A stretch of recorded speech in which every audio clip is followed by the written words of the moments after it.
Begitu orang tidak mengikuti desainnya para wali, pasti terlempar dari sistem kehidupan Nusantara, pasti terlempar dan konslet. Apalagi yang tidak mengikuti wali. Apalagi yang dibilang sama Kiai Said orang berjenggot goblok itu. Itu kan karena Kiai Said waktu itu saya ingat ada Wali Songo disebut nggak ada. Yang menyebutnya jenggotnya panjang, maka disebut sama Kiai Said orang memang jenggotnya panjang goblok. Akhirnya dia bales, Kiai Said yang goblok, wong Wali Songo aja jenggoten kok. Pengikut Wali Songo mengatakan orang berjenggot itu goblok. Lah katamu kemarin nggak ada, kok sekarang ada dan berjenggot. Ini kan ini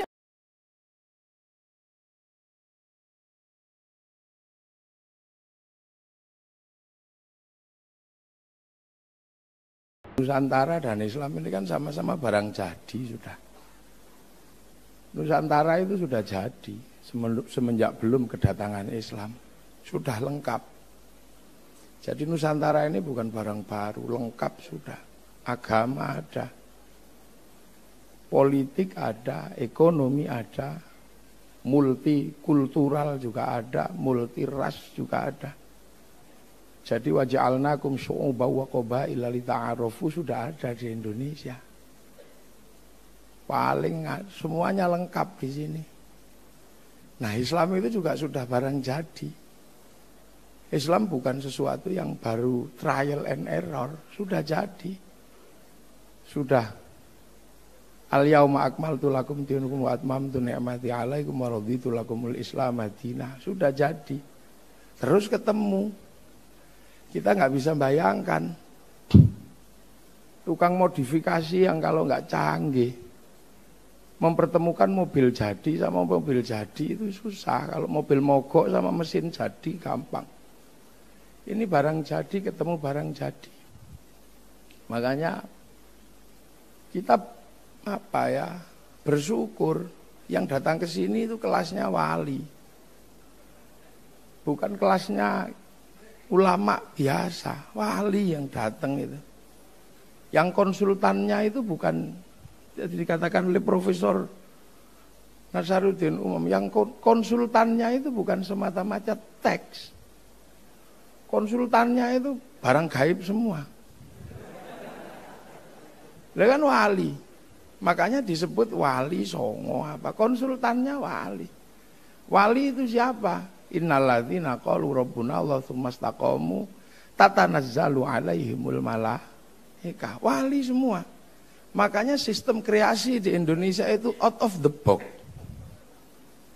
Keluar dari satu kelaziman yang ada. Tiba-tiba seorang alim datang ke sini disamakan sama kebu, itu kan nggak masuk akal. Karena namanya tiba-tiba kiai. Yang di situ ada kebu Kiai Slamet, ada tombak Kiai Pleret, ada Kiai Semar, baru ada Kiai Haji. Loh, ini ndak ada rumusnya. Kalau rumus kamus ndak berani. Kok bisa tiba-tiba wong tadi aja masih diperdebatkan tentang ukhuwah basyariyah sama ukhuwah insaniyah. Ini perdebatannya nggak ada. Siapa yang memperdebatkan kok tiba-tiba ulama jadi kiai? Sa'alim Kiai Said ya tetap aja kiai. Makanya dan dia bukan bahasa Arab. Makanya kalau kumpul dijamakkan menjadi kuyaha, ya nggak bisa. Ya nggak bisa. Anak kiai tiba-tiba disebut Gus, ngumpul dijamakkan jadi gawagis, ya nggak jadi. Lah ini kan out the box. Out of the box. Ya, keluar dari kotak pada umumnya. Tiba-tiba terus Allah namanya pangeran. Lah pangeran ini kan nama anak raja. Gusti anak raja. Lu ini orang nekat mosok berani mendudukkan Allah pada satu nama yang sangat manusiawi. Ini kalau konsultannya kitab takut dan sampai sekarang masih pangeran. Asyhadu anna kseni ingsun alla ilaha ing yen ta ora ana pangeran. Kang wajib disembah kelawan hak iku maujud illallah angin Gusti Allah. Angin Gusti pangeran, angin Gusti. Ini kan nggak berani lah sekarang. Mau bawa bendera merah putih aja nggak berani kalau nggak la ilaha illallah. Jadi ini kan harus dinampakkan. Keluar dari itu semua. Karena apa? Barang jadi ketemu barang jadi. Tidak mudah. Cerita tentang air mengalir, gudangnya di sini air mengalir. Cerita tentang buah-buahan, surga di sini cipluan aja banyak di sawah. Cerita tentang banyak perempuan di akhirat sana, orang sini pusing kalau punya banyak perempuan. Karena satu aja cerewetnya luar biasa. Loh itu di sini, jadi terminologi dasar memang enggak mudah. Karena barang jadi ketemu barang jadi. Itu cerita walayakhudhu ala ta'amil miskin, di sini sudah mangan orang mangan kumpul. Sudah makanan itu hal yang biasa dan setiap ngumpul pasti dikasih makan. Hanya kali ini aja nggak dikasih makan. Duh. Jadi barang jadi. Ketemu lakum dinukum waliyadin, kita gudangnya. Rukunlah antar sesama agama, agamamu, agamaku, agamaku, agamaku. Ini udah selesai di sini semenjak tahun 820, udah selesai. Ketika perang antara Wangsa Sailendra sama Wangsa Sanjaya, satu Hindu, satu Buddha.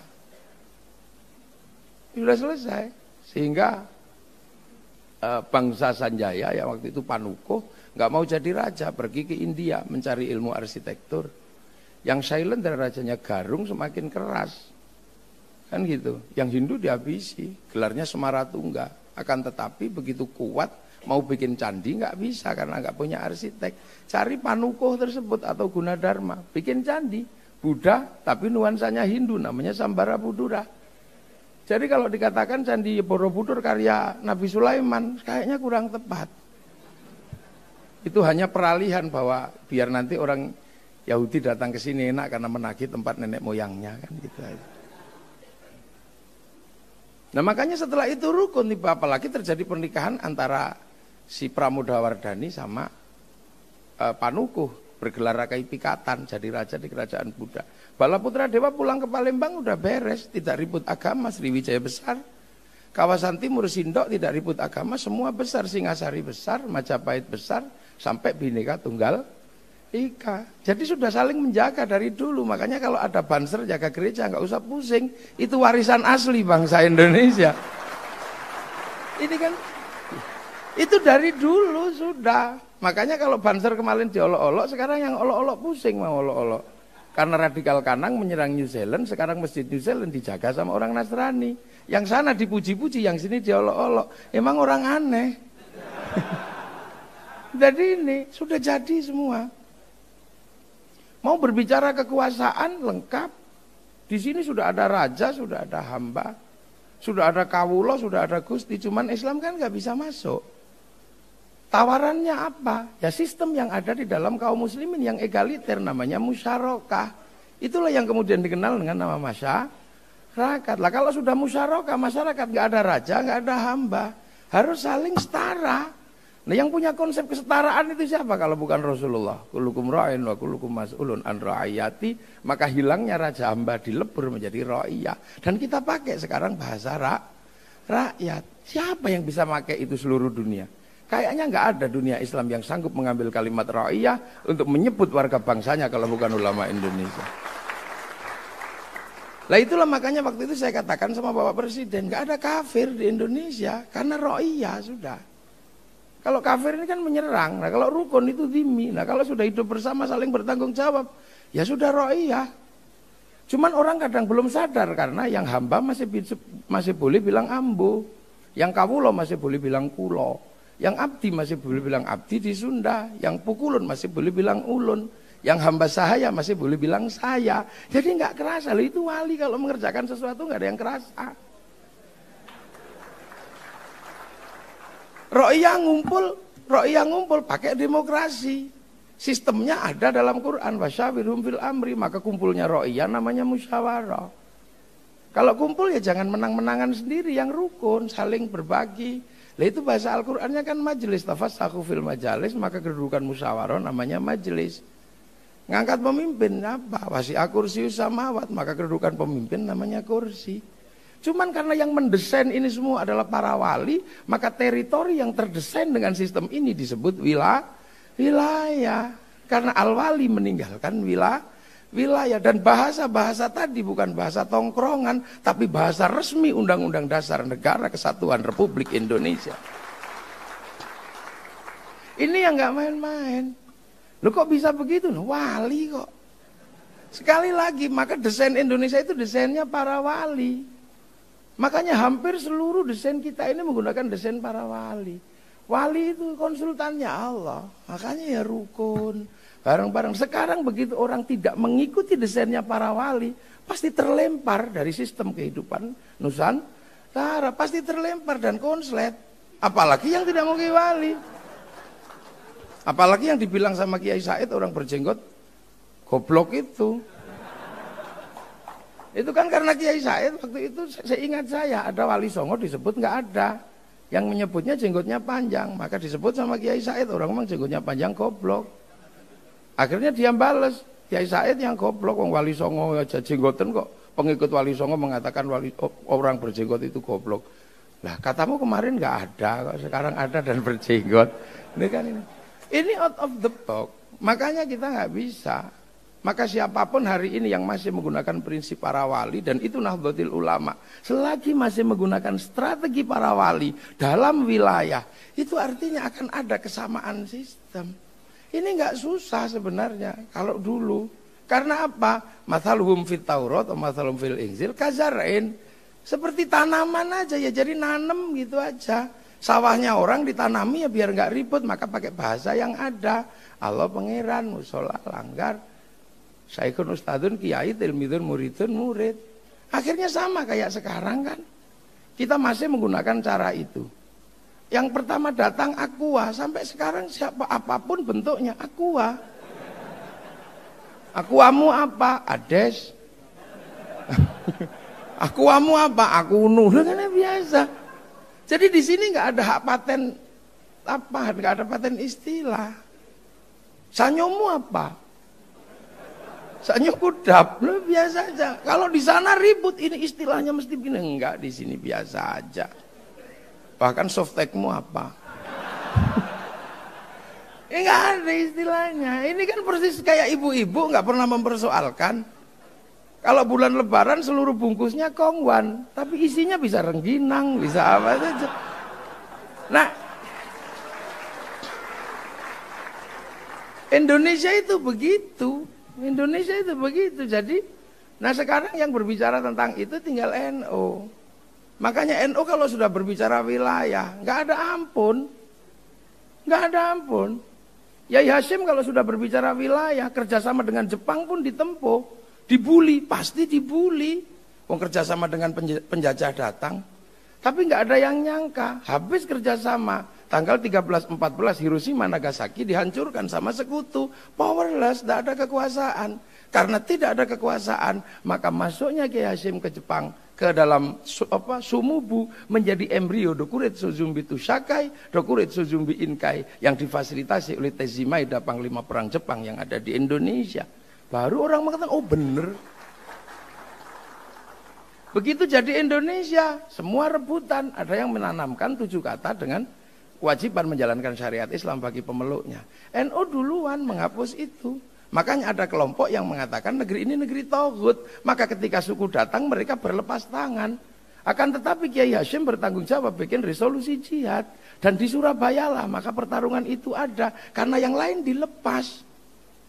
Kemudian kelompok ini masuk lagi. Membuat kekuatan baru lagi. Karena menganggap negeri ini negeri tauhid. Akhirnya apa yang terjadi? Kiai Wahab keluar dari Masyumi. Bulinya kayak apa waktu itu kalau kita ingat pasti. Saya kemarin waktu ngaji di Haflah Lirboyo diceritani sama Mbah War. Mbah War mengatakan tahun segitu Banser diolo-olo itu kuploknya Yai Wahab itu bukaan itu, ubel-ubelnya itu. Kuploknya pasti gambar Palu Arit katanya. Tahun segitu bulinya luar biasa. Tapi begitu 65, semua tahu bahwa NU tidak kemana-mana. Tapi demi apa? Demi bangsa dan negara. Lah sudah seperti itu. Itu citaannya, jadi citaan NU itu sudah citaan wilayah. Karena yang paling bertanggung jawab sekarang adalah NU, mengatakan bahwa kami penerus para wali. Jadi ini tidak bisa dipahami sebagai sebuah teks-teks yang sederhana. Karena wali mengembangkan ilmunya.